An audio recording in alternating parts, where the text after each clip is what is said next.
estomac na bango po komela gene eza na tango ka to bano benga lotoko le ba mo benga nga gene eza no makasi. Na préféré que tu vas mettre la banque à bière que va mettre la gaine. Permettez-moi de souhaiter joyeux anniversaire à ma patronne, la patronne à Rosette La Fleur d'Hambourg. Joyeux anniversaire maman sociale, joyeux anniversaire maman d'amour, maman moura mouté, maman là on roule ailleurs donc n'a jamais. Surtout na bouteille à tirbo, comme 2000. Nous perdons la capacité na ye, on a 2000 bouteilles moko est insuffisant. Et on va donc préférer na bon mingi à 2000 francs na sombi coca na gaine na fandi na ye amélier ngo pour passer moi bien na mwanzo to. Les années parce que masanga il se perd vers local de Mati Makasi. Mati, nous sommes mon équipe à 5000 francs. Bien comme cher hein. Bien comme cher, ma jeune maman pas que bébé ça turbo 2500 à gagner. 2500 francs, ça m'a gagné 1000 par rapport à bien. Mon atier, botalelanga, Congo température, ya maman Rosette La Fleur, Nadambu. Après avoir défilé, là-bas, c'était Pola, mais cette fois-ci. Congo Température TV. Désormais, suivez-nous sur cette chaîne. Congo Température TV. Congo Température. La patronne Rosette La Fleur d'Amour, jeune à solo. Émission religieuse. Théâtre, musique, environnement. Bah, émission sportive. Émission politique, donc, nulle part ailleurs. Pour nous avons information à temps réel. Congo Température. Et y a mon pépé Asika. Voilà, bonjour chers internautes, bienvenue dans votre rubrique qui est le pensée du jour. Dans cette émission, en fait, Tokitaranaba, différentes communes, juste pour savoir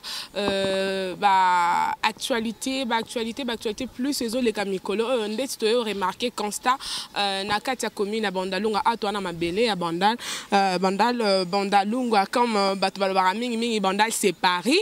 Donc, il y a tout le phénomène à gagner.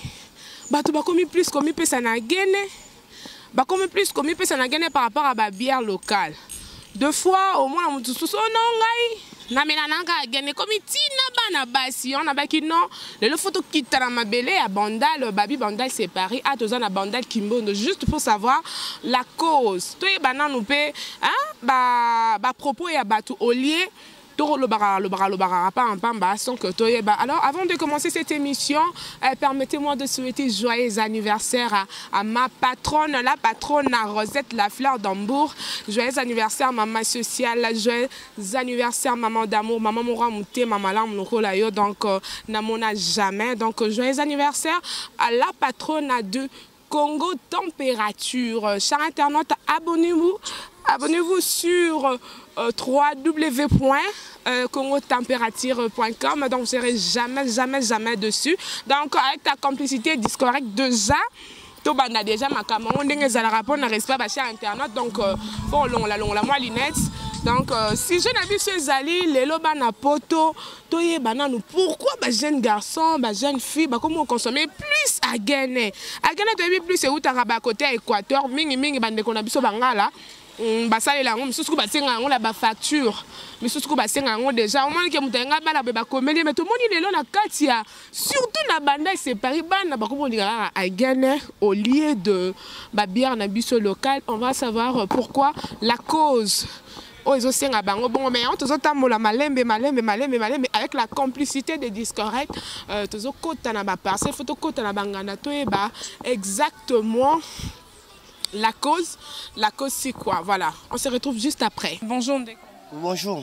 Mon tour dans les alliés, tout ça les constats que plus ba jeune garçon ba mi pesi na gagner par rapport à ba bière locale. Le pourquoi? Bon maman, c'est à cause de prix. Bière, prix et l'équilibre. Exemple la métro bar ya ipen. Bazote ka bière 4000 francs. Sur maman de tinga bona melara soit tembonga moro. So 4000 na longo mukoni na bière moro. Et on a ton préféré gagner 4000 na baby. 4000 au baby, est-ce un inconvénient par rapport à la santé? Ah bon, on a non mon inconvénient coûte pesa un petit. Sur la méli et pesa un petit et ben de graisse mais le contraire bien rayé c'est du boom. Merci. Bonjour maman. Bonjour. motuna na ngai ezali mikolo oyo to constater que non ba jeune garçon ba mipesi trop na gene que ba bière local na biso réaction na yo nga na moni réseau ezali parce que masanga biso bière local e mati makasi neti banko eta loka ba 1000 francs ba 1200 comme na 2000 francs alors ba kasi quand là mokuse eza kwa nzela mokuse ba bakatisi mais na conseil ka ba jeune trop da gene wana penalité comme ça ba to ba mpaka avant c'est ça vraiment mon propos. Ok, merci, voilà. Maman Zala qui n'est bref à lobby. Qui est à lobby. Donc nous continuons toujours na sujet Nabiso Yalelo. Voilà, toujours dans le même registre par rapport à notre sujet, toujours le Belara Lukamwana. Mais, chers internautes, permettez-moi de souhaiter joyeux anniversaire à la patrona. Bonjour papa. Bonjour maman. Boni. Oui, ça va. Alors, Motuna Langa Ezali était dans un monde mikolo oh batwa comme peut ça trop na gagner que ba bière local. Réaction na yo. Bon, à Guinée, ils en ont masanga. Parce que, apparemment, ils ont bière moko, tokoloba, ils en ont un inconvénient et belleté. Parce que, ils ont très bien traité, parce que, n'abamboga nabiso, ils ont masanga, ils font une carte tradition nabiso. Contrairement peut-être à la bière autosome la lelo, ils ont un inconvénient belé parce que bateau baza ba hypertendu, bateau babela ba diabétique, to rotanga ba komba ba bière yebité, mais ils ont contribué ma kasi pour na au état santé, il y a dégradation à santé ya bateau. Mais à gagner pesa ma bé parce que na ba oyo bazo ko sala elo comme rote ba fandaka tout au long de la journée, il y a comme la kaka gagner au sangisango par exemple na chanvre, ils ont détruire. Alors vraiment, et comme très fréquent à Kinshasa, tu préféré na bande qu'on a biso au nyoto bazana kati à Kinshasa, ba comprendre que santé et zarana pretending balobara la santé n'a pas de prix. Alors au nyon soit ibikaza gène, il est très important les lots sur aux gènes au ibake lo ko nyon sur aux avec modération tout excès nuit, dit-on. Donc on a reçu là vraiment na sepeli na émission na yo et surtout na micro baladeur na yo parce que bateau bazolanda biso pe bazona biso de partout, même na mikilia poto. En tout cas, ils ont vraiment importante vraiment ya ko mekakotika bana bazala ba yeba ko sombrer na consommation excessif ya agene na ba marchand ambulant oyo bazali côté que la bana miké agene réaction non parce que na bana miké to remarqué ba comme la plus agene au moins mo kazana nous mineur parce que mineur azana nous moins à atteindre 18 ans réaction non. Bon franchement ce qui est vrai l'état a démissionnaire, il faut le dire. L'État n'a pas le loisir démissionnaire parce que l'État n'a pas le contrôle de la jeunesse. Alors, ministère de la jeunesse, n'a évité ce qui ministère de la jeunesse n'a pas ça la nini parce que les lots jeunes baza exposés au point que donc partout ba côté ka bière à Guinée ba côté ka diamba les tout le monde ngozo mela mananzela et il y a des endroits où même les policiers bafandaka ensemble bazoko melango na ba jeunes oyo bazo se contrôler sauter et banganda on les a très bien identifié na Kinshasa parce que au fanda boyebi ke na quartier tel na rue tel boy na numéro tel boy bateka ka gene bateka ka chanvre bat mamelaka na bango diamba place wana. Alors on se pose la question toujours que na mboka na biso parce que biso tant ko la to yeba ke place o bato amelaka bangi na ba gene wana BCR ça ya chaque jour aya contrôler bakanga bato mais lelo na basta du kutu kolobate na babalabala omona mutazo leka naye azomela diamba azomela gene donc interdiction ezate. Donc s'il faut vraiment naloba quelque chose, s'il faut que l'État s'engage, mais l'État on a autoloba tout à l'heure à démissionnaire, il faut que les parents eux-mêmes prennent conscience il y a ba avenir à bana bango et ba jeune bango moko o bazoko mela a gagner excessif tongo te peut ko saler le roté alors que tu peux prendre 30 minutes wana rien que pour nakoye ko lata moi musala si bien que mboke ça passe vie ça passe mais on peut toujours faire quelque chose dans moins 30 minutes. Ok, merci. Voilà, nous continuons toujours par rapport à notre sujet d'aujourd'hui. Voilà, toujours continuer toujours dans le sujet Nabiso. Bonjour. Oui, bonjour. Papa Motuna Nangezali, tu constates plus les jeunes qui pèsent na Guinée par rapport à la bière locale. Le pourquoi? Parce que bière comme cher, bière comme cher, les jeunes mamoni pas que bébé ça tirbo 2500 à Guinée. 2500 francs, ça m'est gagné par rapport à bière. Ils ont un inconvénient. Non, on a mon des Arabiens, un peu ça me soit petit, même si on a la Grèce. Oui, c'est bon. Ok, Merci.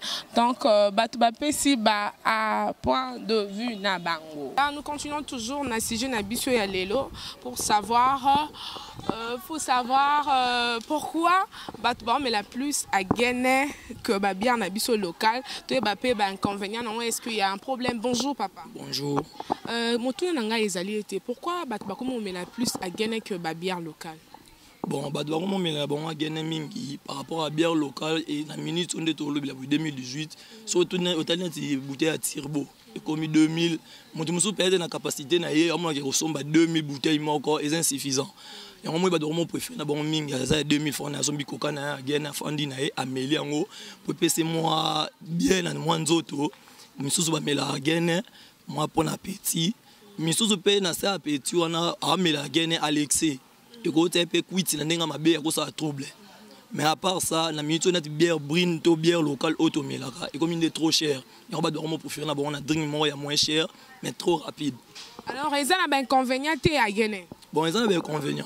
Inconvénient bon ben inconvénient dans les ara que tout est excès nuit. À gagner sur million mingi. Pour ça ba monsieur azarava melango, on va lire pardon.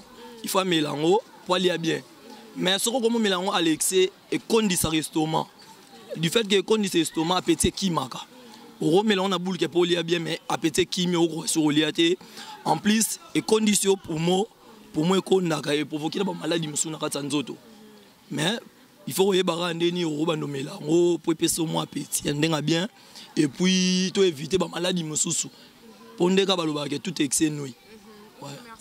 Voilà, propos kaya batunde bazali koloba par rapport à ce phénomène de comme plus kaka à gagner que bière locale. Alors pensez du jour alléluia juste toye penser à batou hein toye au lieu de lo n'importe quoi na sima parce que ngape na mituna kinabi mais non comporter mikolo batu comme ka à gagner donc toujours tuna batu voilà toujours continuer toujours. Bonjour papa Nanga. Bonjour maman. Boni. Très bien. Alors si je n'ai pas alléluia, il faut constater que non batbazo mais la plus à gagner que la bière locale. Le pourquoi non? Par rapport aux amoto azo c'est par rapport au gounaé ngami ani à gagner kami la bière par rapport bière et mati nous sommes moni qui a 5000 francs qu'elle soit mêlée deux bières et déjà 3000 3500. Tout ça à 5 000 à gagner 1000 francs. Déjà ça va par rapport à l'écolo.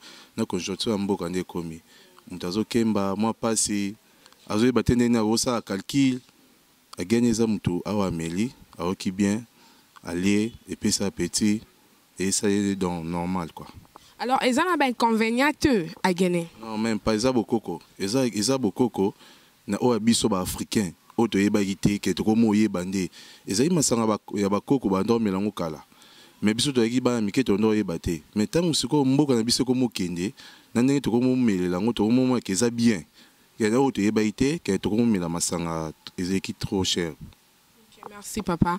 Voilà, toujours continuer. On les a kakaba propos ya batu bazali koloba. Voilà. Chers internautes, donc en fait comme déjà na terme émission na biso mais moi je dirais que na part nangai a gagné to ba bière locale. Bien sûr la bière est na ngoma bête. Mais moi je dirais tout excès boutou, dans tout excès nuit. Comme la masanga to comme la gagne de façon abusive donc abuser là et comme ma bé parce qu'il y a d'autres personnes azasu na musalate donc pour ça na eza vandani kaka melara et enfin de compte à ça et l'autre puis rentre chez lui tandis que zo baby sanzo tonayo sans le savoir. Alors oyo ezali point de vue nangai konamoni comme là c'est bien sûr mais faut remettre avec modération, c'est très important parce que ceux qui ont mêlé de façon abusive et baby saka. Voilà, chers internautes, c'est ici que nous mettons fin à cette émission Pensée du jour, en cette rubrique Pensée du jour. Mais avant de finir cette émission, je dis merci à Shadrach, merci Talarayim Dazaki Nassima Bilili pour nous rejoindre jamais d'Afrique. Merci aussi à Jordan Kambala qui est du côté de la régie pour la bonne réalisation de cette émission. Je souhaite joyeux anniversaire à la patronne, maman Rosette, maman sociale, maman La Fleur, maman d'amour. Donc joyeux anniversaire à Rosette La Fleur d'Hambourg, maman sociale. Donc de bonnes choses. Et puis que bisope na Congo température toujours fêté parce que les ambotama ya moto à celle que biso tous à la lelo bon mon abiso na milili. Donc je souhaite aussi le meilleur VA de Souza, Race Congo de Souza, Roger Kabamba Kaila RKK. Là, je vois aussi Jorgus Samba. Meilleur VA à toi aussi. Meilleur VA à Barbu de la presse congolaise, à mon papa Miki Kaninda. Meilleur VA aussi à Yves Manzambi, Balobi Yves Manzambi de la presse congolaise de couleur télévision. On se retrouve prochainement pour un nouveau numéro. Restez branchés, connectés et bonne suite de programmes sur Congo Température. Bye bye. Mon Congo température, ya maman Rosette la fleur, Nadambu. Après avoir défilé dans la cité Pola, mais cette fois-ci. Congo Température TV.